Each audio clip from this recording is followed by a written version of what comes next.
Chemical reactions. Chemical reactions involve a reorganization of atoms in one or more substances. Chemical equations represent what happens in a chemical reaction. And when we look at them, they have the general formula where reactants are on the left-hand side and the products are on the right-hand side. And what we're going to notice in chemical reactions is that the bonds in the reactants are broken, the atoms rearrange themselves, and new bonds are formed to hold that new arrangement. Atoms are neither created or destroyed during chemical reactions. They're merely rearranged. All atoms that are in the reactants will also be found in the products. Now, when we look at a chemical equation, it tells us the nature of the reactants and the products. It also tells us the relative numbers of each. Now, when we look at reactants and products, we do want to identify what physical state the reactants and the products are in. So you may see a subscript S when the substance is a solid, a subscript L when it's a liquid, G when it's a gas, and AQ when it's aqueous or dissolved in water. Coefficients are the numbers that we write in front of the formulas for the reactants and the products, and they are the relative numbers of reactants and products in a balanced equation. When we look at a balanced equation such as this, we've got a coefficient assumed to be 1 in front of our methane. We have a 2 in front of the oxygen, a 1 which is assumed in front of the carbon dioxide, and a 2 in front of the water. And what that tells us is the ratio of molecules on the reactant and the product side. It's also a mole ratio. It's a mole of molecules ratio. And it's also information about grams on the reactant and the product side. We want to talk about how to balance equations in this particular section. When we balance equations, we never change what the molecular structure is.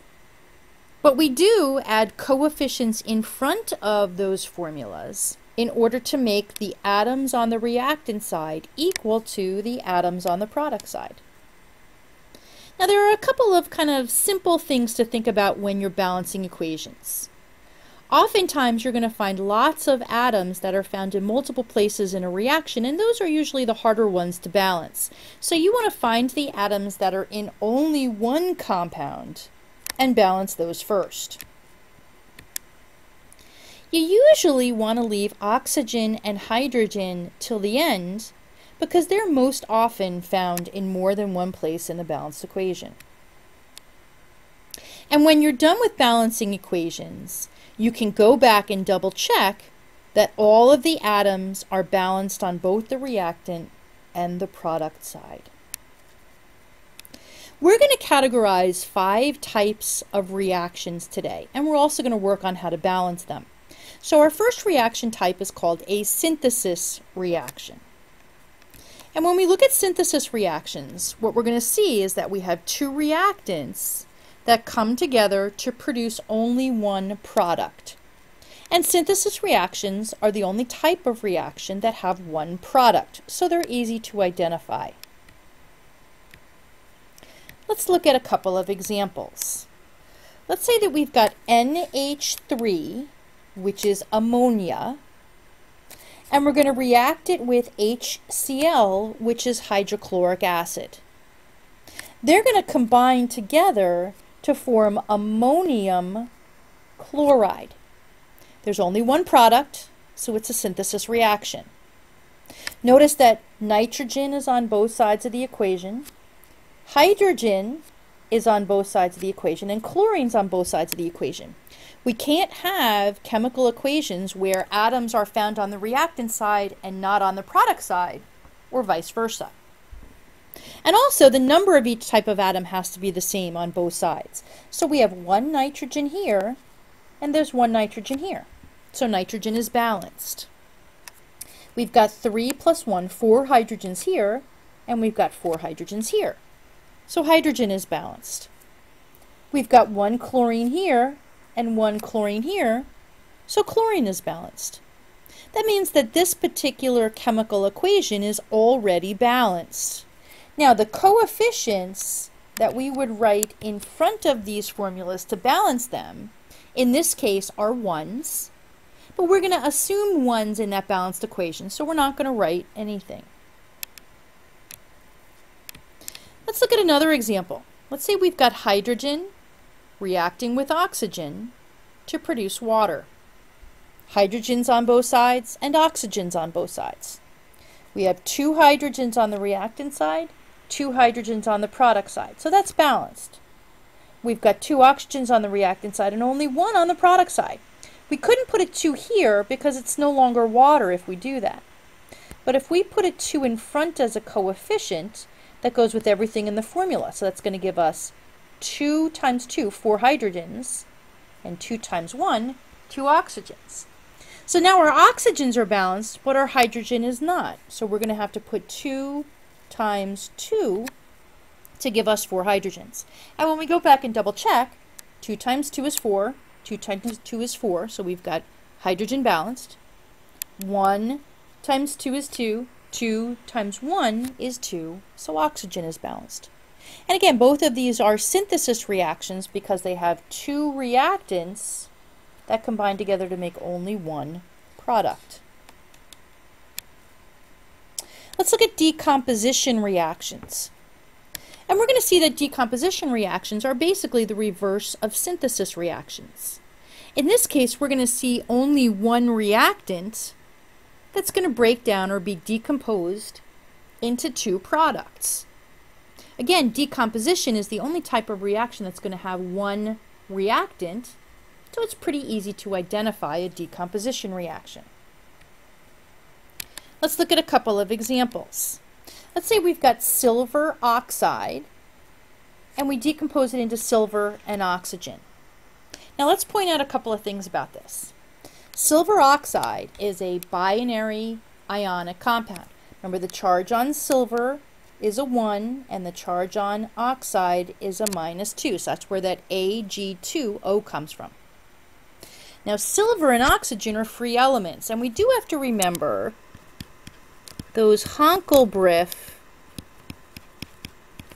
elements. Those are the ones that are diatomic. Silver is not a Hankel-Briff, but oxygen is. That's why we write oxygen as O2 and not just by O. So now let's balance. We've got 2 silvers here, only 1 silver here. Well, we can't put a 2 here because silver is not diatomic, but we would put a 2 in front, and that would balance out our silvers. We have 1 oxygen here, 2 oxygens here. Again, we can't put a 2 here because the charge on silver is a +1. So we'll put a coefficient of 2 out in front. That'll balance our oxygens, but now our silver becomes 4, so we're going to have to go back and change that to a 4. And this is assumed to be a 1, which we're not going to write in there. Phosphorus and chlorine are both on the right side of the periodic table, so now we're looking at binary covalent compounds, which we use prefixes to name. So phosphorus pentachloride is decomposing into phosphorus trichloride and chlorine. And again, chlorine is diatomic, so we would write it as Cl2. 1 phosphorus, so that's balanced. 5 carbons, and 3 plus 2, 5 carbons. So this equation's already balanced. 1s are going to be assumed for the coefficients, and we're not going to write them in there. Single displacement reactions have 1 element and 1 compound as their reactants. And the element is going to displace one of the ions out of the compound. That's why it's called a single displacement. And we're going to end up with a different element and compound on our product side. So let's look at an example. We've got iron and phosphoric acid to produce hydrogen and iron 2 phosphate. In this case, the iron is displacing the hydrogen out of the compound, so it's a single displacement reaction. We can also think of it this way. It's kind of a shorthand. Since iron is on the left-hand side of the staircase, it's going to displace the left-hand ion out of the compound. So we want to balance this. We've got 1 iron, but there's 3 irons here. So we'll put a 3 in front. We've got 3 hydrogens here and 2 hydrogens here. 3 and 2 have 6 in common. So if I put a 2 here, that'll give me 6 hydrogens. And if I put a 3 here, that'll give me 6 hydrogens. Now I've got 2 phosphates, and over here I've got 2 phosphates. So I have a balanced single displacement reaction. Okay, hydrogen and copper 2 oxide to produce copper and water. 2 hydrogens, 2 hydrogens, 1 copper, 1 copper, 1 oxygen, 1 oxygen. That's already balanced. Double displacement reactions. Here, we're going to have 2 compounds producing 2 different compounds. Basically, our 2 cations are going to switch places in our compound. So we've got aluminum nitrate and sodium hydroxide. The aluminum is going to displace the sodium and give us aluminum hydroxide, and the sodium is going to displace the aluminum and give us sodium nitrate. 1 aluminum, 1 aluminum, 3 nitrates. There's only 1 nitrate here, so we'll put a 3.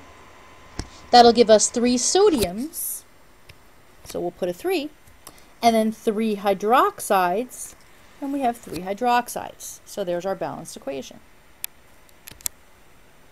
Let's say we have lead 2 chloride and lithium sulfate. 2 compounds, so the lead is going to displace the lithium and give us lead 2 sulfate, and the lithium is going to displace the lead and give us lithium chloride. And we want to balance it. 1 lead, 1 lead, 2 chlorines, only 1 chlorine, so we'll put a 2. 2 lithiums, 2 lithiums, 1 sulfate, 1 sulfate. So we have a balanced equation. Our last reaction type is a combustion reaction. And a combustion reaction is going to have some kind of fuel, which is typically a hydrocarbon, contains hydrogen and carbon, may contain other things as well. We're going to need oxygen to combust, and we're going to produce carbon dioxide and water as our products. So let's look at 2 examples. Methane combusting in oxygen to produce carbon dioxide and water. 1 carbon, 1 carbon, 4 hydrogens, 2 hydrogens, so 2 times 2 would give me 4. 2 oxygens, and I've got 2 oxygens here and 2 oxygens here. So 4 oxygens on this side, putting a 2 in front of the oxygen would give me 4 on the reactant side. 6 carbons, 1 carbon, so that'll give us 6. 12 hydrogens, 2 hydrogens, so 6 times 2 would give me 12. I've got 6 oxygens here and 2 oxygens here. I've got 6 times 2, 12 oxygens here, and 6 times 1, 6 oxygens here. So that's going to give me 18 oxygens. I want to get 18 oxygens on this side. I'm not going to want to put a coefficient here because my carbon and hydrogen are already balanced. So out of the 18, I've accounted for 6. That's going to give me 12 left. 6 times 2 would give me 12. And C6H12O6 is glucose, or blood sugar. And this is the reaction that takes place in our cells to give our cells the energy they need in order to survive.